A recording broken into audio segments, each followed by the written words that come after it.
Good morning, and welcome to First Parish in Framingham. I'm Elizabeth Murphy, your ministerial intern, and it's wonderful to be with you to worship today. First Parish Framingham is a Unitarian Universalist welcoming congregation. We live out this title by welcoming and celebrating you, whoever you are, whomever you love, no matter the color of your skin, your abilities, culture, heritage, or your beliefs. I have a few announcements this morning. First, our gorgeous chancel flowers were given by Ruth and Larry Decker in memory of their granddaughter, Jennifer Durant. Jen was with us for 31 years, and in this time made a positive difference in many people's lives. Next, I have an announcement from Dave Doucette, chair of the nominating committee. We are still looking for parishioners to attend General Assembly, either virtually or in person in Portland, Oregon, in June. If you wish to represent the parish, we need to know this by this Wednesday, March 9th. So please reach out to Dave or Carol Fruitkoff, Valerie Waldman, Kathy Mello, or Sarah in the office if you're interested in this opportunity. One more announcement from Robin Hegvik and the Canvas group. This year's Canvas letter and pledge form will be delivered by email, and hopefully that's going to go out this afternoon. So please be on the lookout in your email for that information. Love has held this congregation together since 1701 in many different spaces and places over its 320 plus years. It is this love that continues to bind the community together. We welcome you, exactly as you are today, to join us in building upon this legacy. And now this morning's call to worship is a poem titled In Any Event by Dorianne Lau. If we are fractured like stars, bred to shine in every direction, through any dimension, billions of years since and hence. I shall not lament the human, not yet. There is something more to come. Our hearts a gold mine not yet plumbed, an uncharted sea. Nothing is gone forever. If we came from dust and will return to dust, then we can find our way into anything. What we are capable of is not yet known, and I praise us now in advance.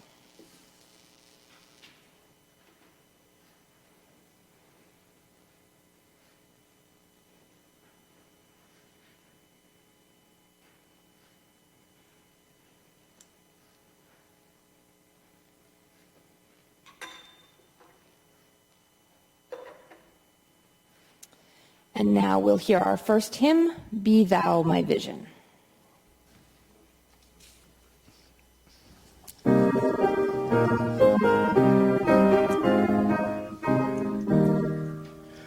Be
Love is the doctrine and it's a sacrament, and service is its prayer. To dwell together in peace, to seek knowledge in freedom, to serve all life with compassion, to the end that all souls shall grow into harmony with the divine. This is our great covenant, one with another and with our God.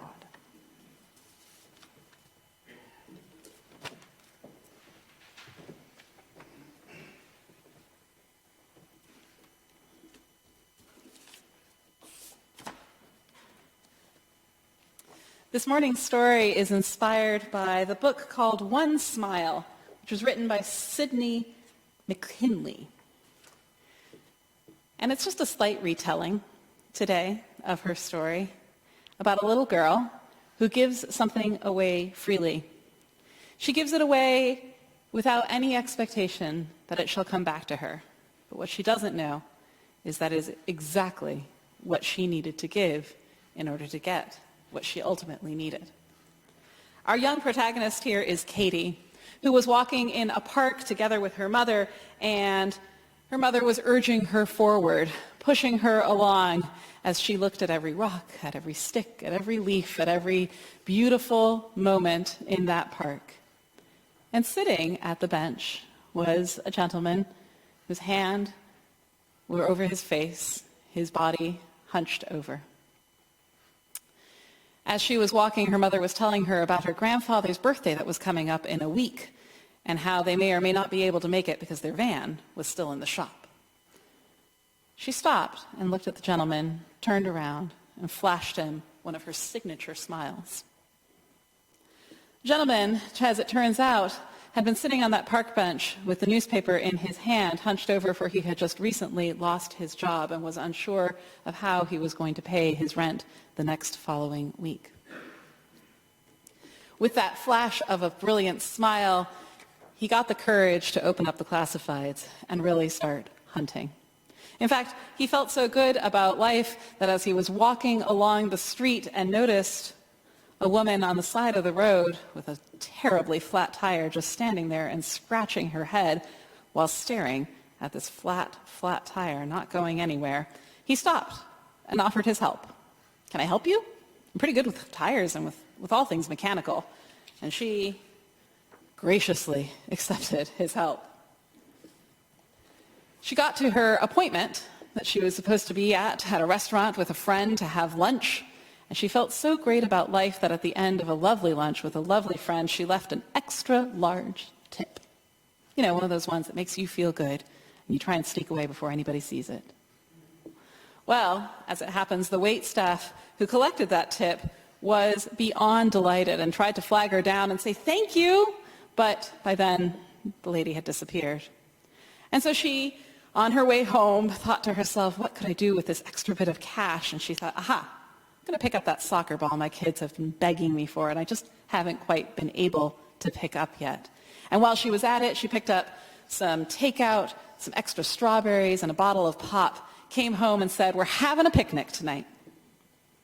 And her young son said, "That sounds like so much fun. Can we invite the neighbor girl who just moved in next door?" She said, "Of course we can. Let's invite her and her whole family too."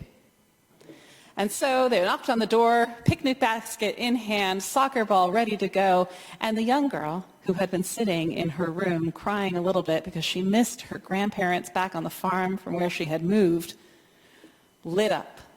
"Mom, Dad, can we go?" They said, "Of course. Why don't you grab that tray of brownies and we'll take it with us." And off to the park they went, and they had a grand time together at the park. And the girl thought to herself, you know what, I might just like it here after all. And so she rushed home and picked up the phone and called her grandma and said, Grandma, I got invited to a picnic and we had so much fun and I think I'm going to be okay here. Well, her grandmother was delighted to hear that that was the case, and in a gesture of missing all of her grandchildren, wrote some notes, some cards, tucked a pack of stickers into each card and sent them out to all of her 5 grandchildren. Well, her youngest grandchild He received the letter 2 days later, just before he was slated to walk out the door with his parents to go to the doctor. And he knew he was going to need to get a shot. He'd been nervous for days about it, just so afraid of what was going to happen. But Grandma's letter arriving right in her mailbox just then, well, it gave him all the courage he needed. And his dad took him to the doctor, and he was so brave. And when he sat down in the waiting room, he noticed a young child next to him with a cast on their arm, and they were crying. Father, sitting next to the young child, was trying to console the kid, but they just were crying. They had been in so much pain having broken their arm earlier in the day. And so the young boy offered his sheet of stickers. Would you like to put these on your cast? And the kid said, that might be nice. And so they started to put the stickers on to decorate the new cast, and the father shot a look of relief towards the young boy. Thank you. I've been trying to help calm them down all day long, and they've just been so upset and so sad. And the father rushed to work after dropping their kid off at home, new cast on, rushed to work to make it in time because they knew that he had a whole lot of cars to fix. And just at that moment, a young gentleman walked in and said, "Excuse me, sir, I read that you were looking for a helper here at the mechanic shop." He said, "Why, yes, in fact, I am. I've got a backlog of cars. You know what? I'm going to take a chance on you, young man. I'm feeling so good about my day." And so the man who had been sitting on the bench got to work right away on a van, fixed it right up, just in time for Katie and her mom to walk in and pick up the keys. Katie was so excited that she got to go to her grandfather's birthday, she flashed one of those signature smiles right at the man, a smile that he knew all too well. And so, yes, this is a story of random acts of kindness and how one can pass to another, but it is also a story about how Katie gave something away. She gave away a smile, not much, just what she had available to her. And it wrapped all the way around her small world and right back to her. Because you never know when the community that you are a part of might be just the place that you're going to have to come to and rely on.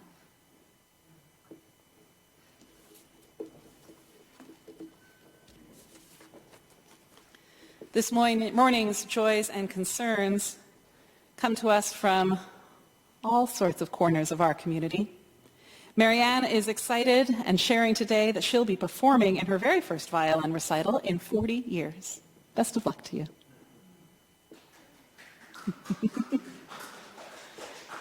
And Reverend Aaron shares that he is happy to celebrate his grandmother's 95th birthday in person today. Happy birthday to her. Benjamin shares a sorrow that many of us hold in our hearts as well. That war is still going on between Russia and Ukraine. We light a candle for them. And Sarah is thinking of her friend Jess, who passed away 3 years ago, far too soon. And we light one final candle for all those joys and concerns that we hold in our hearts, spoken or unspoken. Blessed be.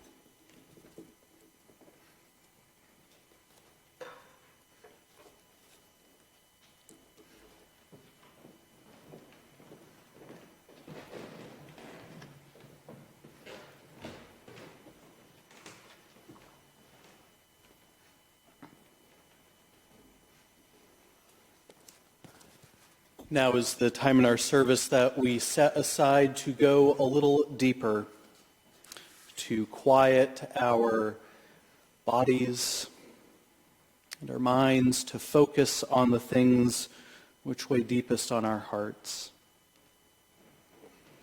Some call this meditation, some call this contemplation, others call this prayer. Whatever you call this time, I encourage you to center yourself in the ways that you know best.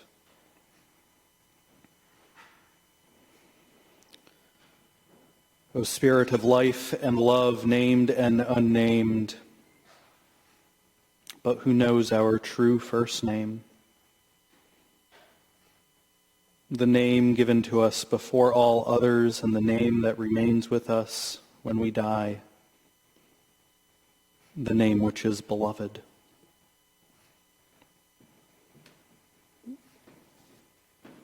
A name spoken in many languages or no language at all.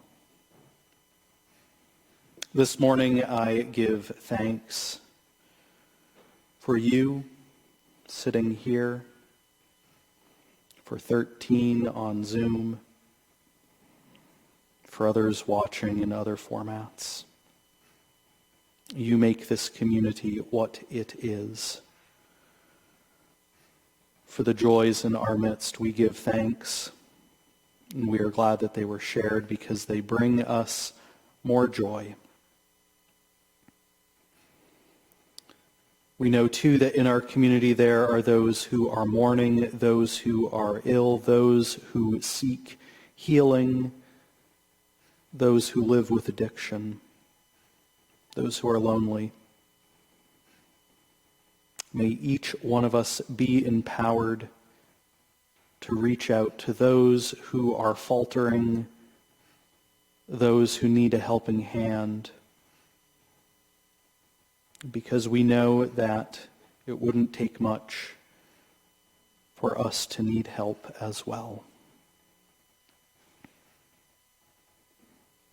As I do each time I pray, I wish for peace in all of the war-torn parts of our world. This morning especially, I wish for the strength and resolve and peace for the people of Ukraine as they live under siege from Russian military forces.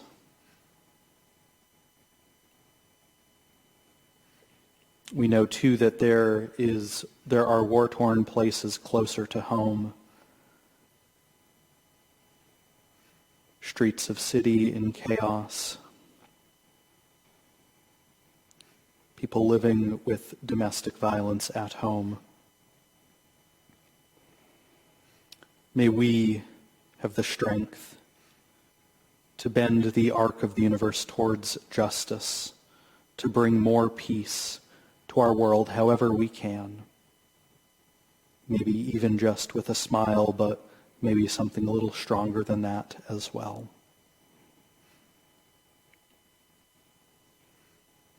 And we are human. We don't need a reminder of this because sometimes we slip up and trip up. We make mistakes. We put distance between ourselves, others, and the mystery beyond all understanding. We are human. We are breathing. And that means there is time to rebuild connection. To say I'm sorry, to ask how can I do better. I say these words and do all things for love's sake. So let us sit in the quiet of this old house so that we might pray the prayers of our own hearts. We'll sit in quiet for a minute. You can pray to yourself. You can focus on your breath. Or you can simply do nothing for 1 minute.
May it be so, and amen.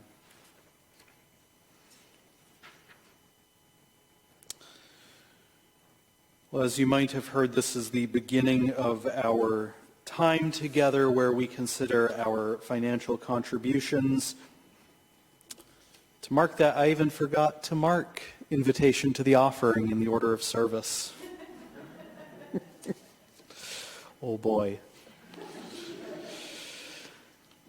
This church depends on your generosity. It is a self-sustaining congregation. We receive no assistance from outside sources. It depends on your generosity.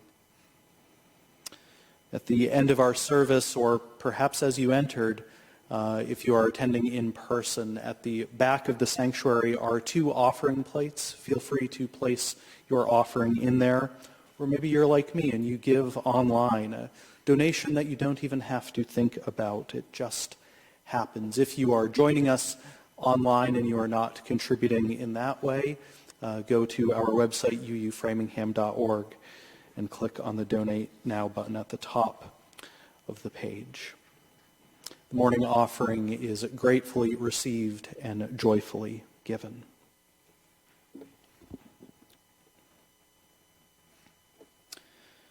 Our reading today is titled When There Is No Happy Ending by Teresa Soto. They write, "Hope is the thing inside you that says yes in the face of every no. The thing that will not give up is not a magical answer. We find ourselves in a time that is equal parts cruelty and confusion. There are even times when the confusion is a tool of the systems of oppression. It is control by which people who resist can be pressed to indecision, or rather, indecision can distract good people from a series of right acts meant to amount to organized resistance. This means if you bring a good word rooted in the will of your people, it will be the one they are waiting for. This is true even if you cannot tie it up in a pretty bow with an optimistic conclusion. Optimism is more than just being in a good mood, regardless of the turn towards evil that we see all around us. There aren't infinite ways to say that we're in this together. That's the truth. Yet we retain our loyalty to reality and truth. Our ongoing acknowledgement that each one of us is somebody means that we don't need many finely crafted ways to say that in an uncertain and confusing world. The certainty we offer isn't that we have all the right answers or even all the right actions. Rather, we present the certainty that no matter what happens, we aim to move forward together. We need to get out of our own way as we give up the tools of the systems of oppression and control that we are a part of. Our hope is not indefinite. It does not come magically from inside each of us, nor does it exist for ourselves alone. Hope is the practice that we create.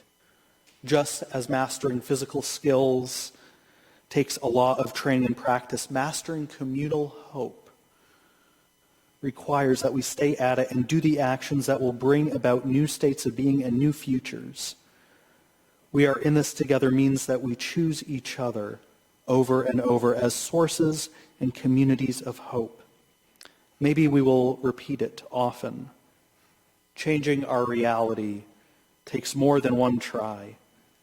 We are in this together. Thank goodness.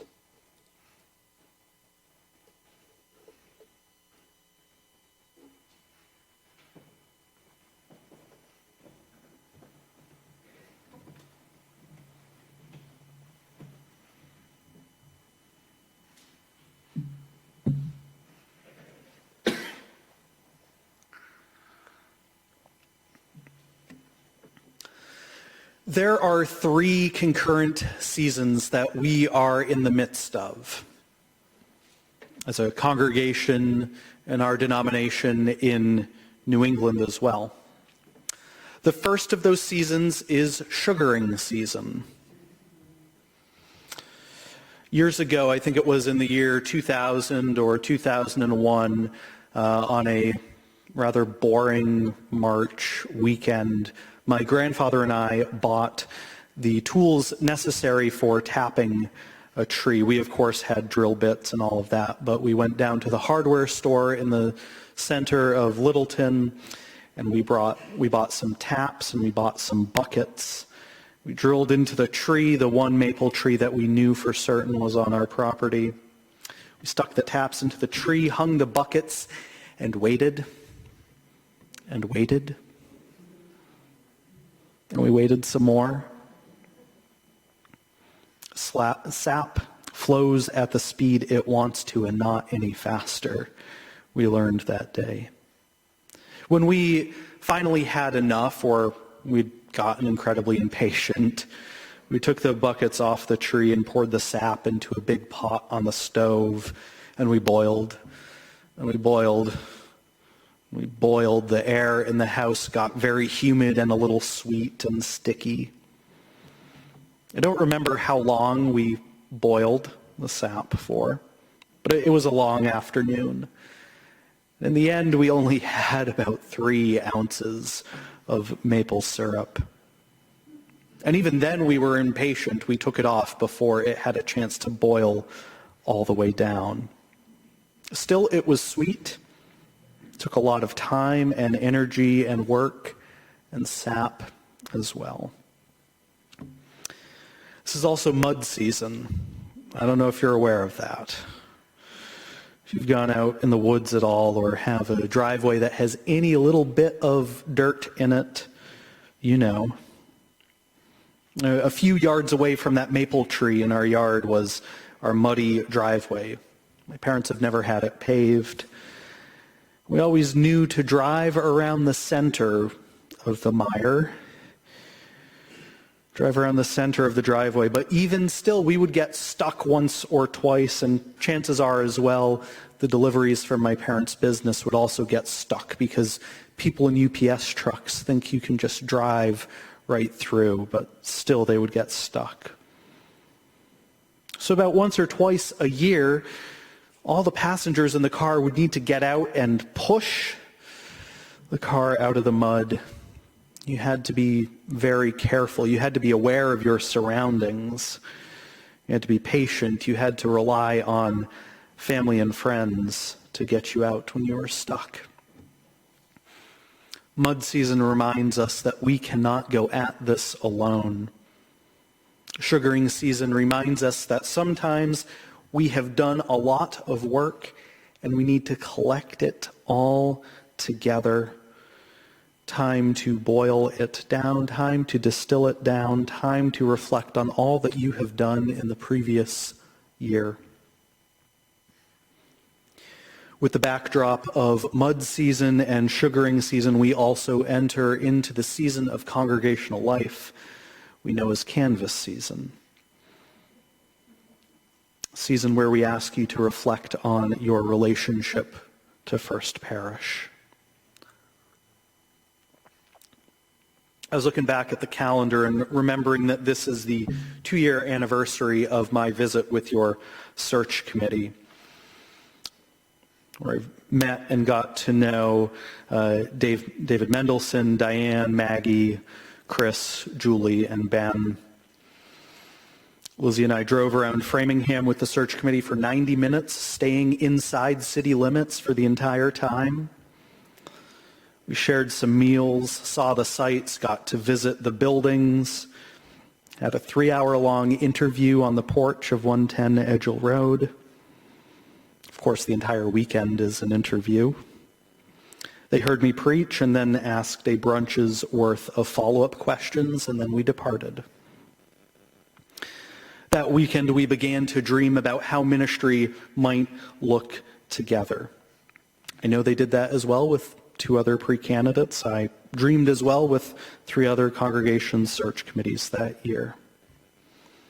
And then Lizzie returned home to Michigan, and I returned home to Kansas. And on our flights home, every TV that was playing in the terminals was talking about this thing called COVID-19. We didn't know what was to come. The board of the church I was serving at the time voted on the 12th to move everything online until further notice. I'm sure your assessors made a similar decision around the same time. One colleague early on wrote that they didn't think we'd return to any sort of normal until the spring of 2022. And I hoped that they weren't correct. I hoped it would be a lot sooner than that. I didn't want to admit that they could have been right. I couldn't believe what would happen next. Entire school years moved online. Churches, too. There was a lot that we didn't expect. 6 million worldwide COVID deaths. Other upheaval in our nation. Insurrection on January 6th. Renewed movements proclaiming that Black Lives Matter, for more brutality towards Black people and Black bodies. We couldn't have predicted a war erupting in Ukraine. Probably also couldn't have predicted a vaccine. No 3 vaccines developed in a record amount of time.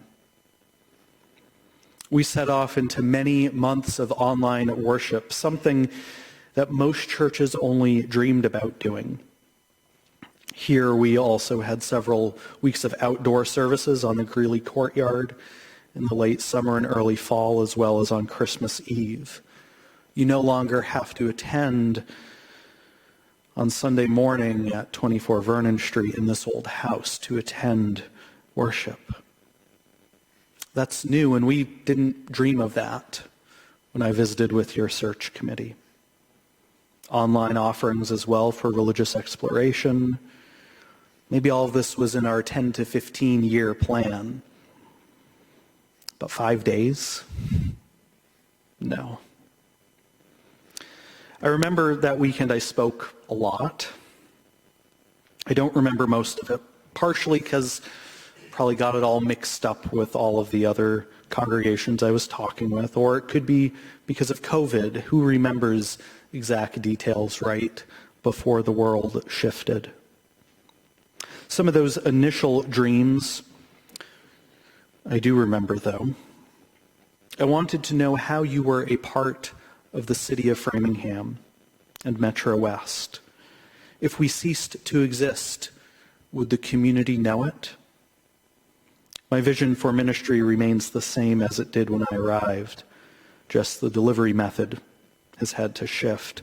My vision still involves creating meaningful worship experiences, being available for pastoral care, officiating at life transitions, child dedications, marriages, death, and the ones that don't have Hallmark greeting cards available for them.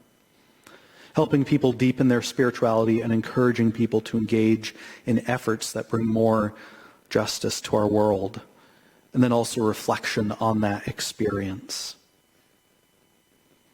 I remember imagining with our search committee, what would it be like if we considered making a financial commitment to this church at Canvas season? What if we also considered making a spiritual commitment as well?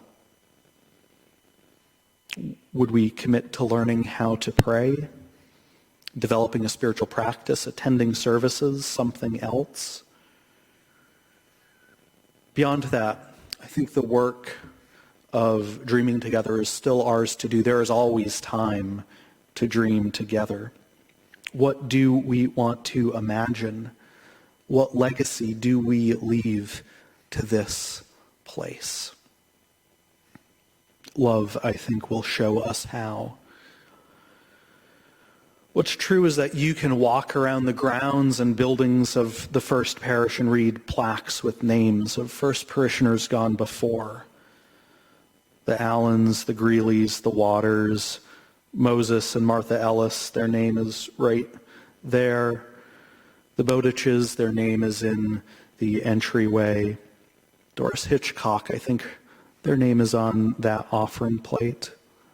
There are other names around in this space, names etched into the wall of this place. But we know that there are others who have gone before. who aren't memorialized on plaques. The legacy of this place is rich and deep. We too leave a legacy by our generosity, as love shows us how. Through our love, our giving, our receiving and supporting, we impact and change this place. We help it, and when we fall or stumble, it catches us. We are changed as well, not just the organization that is First Parish, but you, the people in this congregation. What I know to be true is that this has been an incredibly challenging year in the life of any faith community. All the downward trends that have been in the news about changes in religious life, in church attendance, and the place of religion in our society, all of those downward trends have been accelerated by the pandemic. Some have returned. Some continue to wait for lower case rates of COVID or the vaccination of children and others or other signs of normalcy. And yet others may never come back. It is a tough pill to swallow if you are watching online or in person. Because you are here, you know that faith communities still matter. The president of our denomination, the Reverend Susan Frederick Gray, often said, before COVID was even a thing in our world, that this is no time to go at it alone. And she is so right, and even more right now.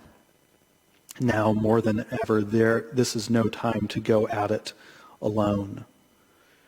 I can say over the past 2 years, I have depended more on religious community than I had before. My own home church in Groton, Massachusetts, and also communities of religious professionals. When I was scared, lonely, uncertain, or down in the dumps, it wasn't just walking in the woods or family or crossword puzzles that got me out of bed. While our physical safety and wellness was preserved by isolation, it did a number on our spiritual and mental health. That spiritual and perhaps mental wellness was saved by community, not by isolation. Even if that connection was by electronic means, others saved me during this time. Love showed me how. It showed me how we are stronger together. We each matter deeply.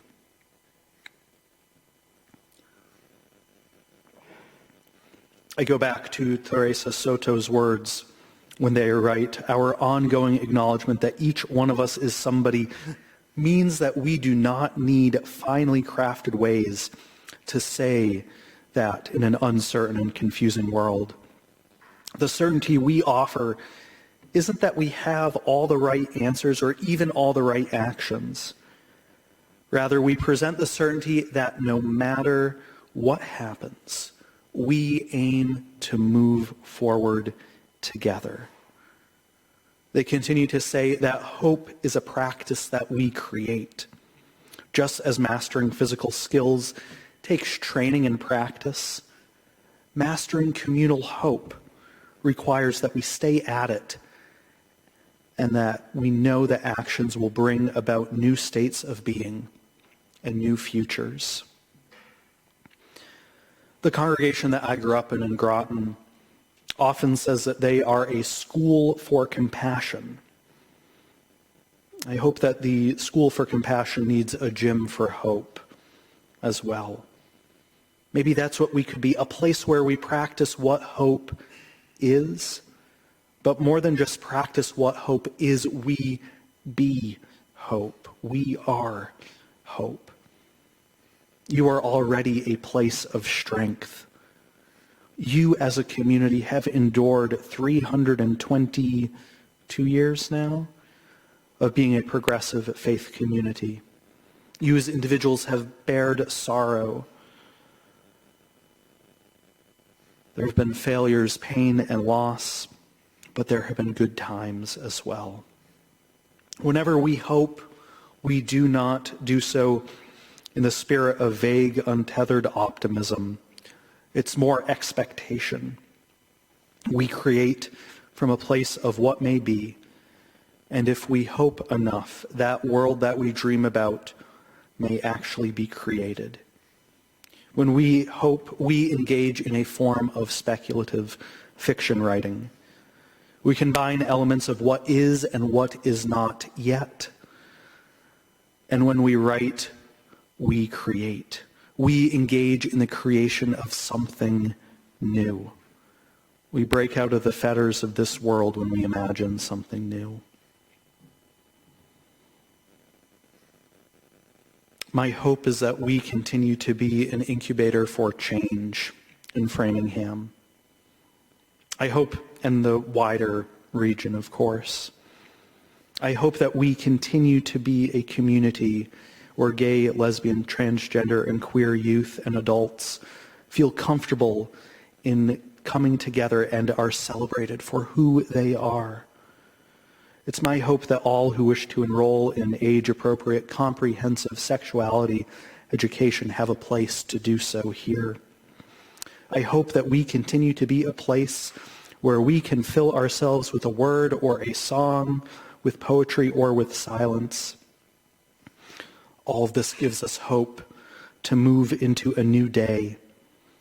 It is my hope that we offer a community where parents and families of all configuration can be supported, where people who are ill or lonely have a listening ear and a helping hand and maybe a casserole or four. I hope that we continue to learn enough about our world so that we might be prophets. No, not the prophets that see the future, but the prophets that James Luther Adams talks about when he says that prophets are the people who see through what is happening, where we call the question on injustice and oppression and say no more. And we work to bring more justice to our world. It is my hope that we continue to be a place where we celebrate people who fall in love, a place where we celebrate and dedicate ourselves to the task of raising children, and then beyond just the ceremonial dedication, we each commit to taking part in that task. I hope that we continue to be a congregation that says no one dies alone. What are your hopes for this place, for this congregation? Teresa Soto reminds us that when we say we are in this together, it means that we choose each other over and over as sources and communities of hope. Maybe we will repeat it often. As I said, one of the ways that we make real our connection to this place is by discerning our financial commitments to this community. Especially in this year of uncertainty, we depend on your financial support. As Elizabeth said earlier, you'll be receiving an email, Spirit Willing and the Creek Don't Rise, this afternoon. If you are in a position to sustain your pledge from last year, thank you. If you are in a position to increase it, thank you. If you're in a position where you need to decrease it, thank you. If you're in a position where you will commit to support the First Parish for the first time, thank you as well. This season of renewing our commitments is important. Please consider that commitment as a way of saying we are in this together. Use it as a way to share your hopes. And please, when hoping, don't just think about what you currently need or want from a faith community. Move to a place of thinking, what does our community need? Whose broken heart can we mend in our community? So my friends gathered here, whether you are watching online now or later, whether you are in this space in this season of sugaring, of mud, of the canvas too. Let's exercise those hope muscles, not the practical ones, but the ones that help us dare to dream bold dreams. As we go into the future, how will we make it known that we are in this together? We are stronger in that way. May love show us how. May it be so, and amen.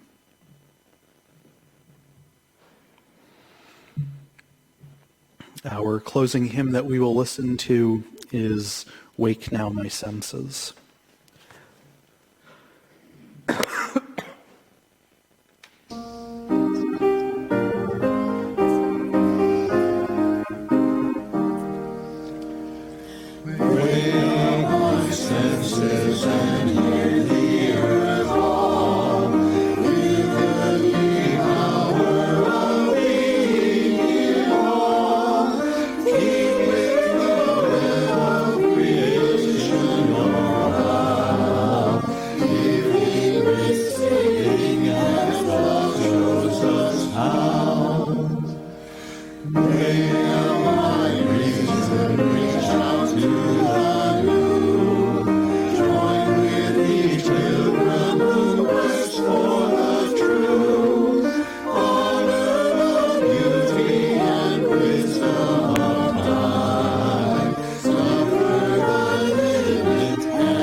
Our time together is drawing to a close. So as I extinguish the flame of our chalice,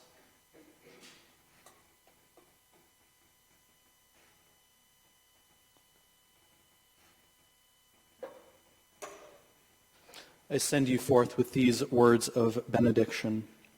Let us take the light of love out into the world and use it to brighten our pathways.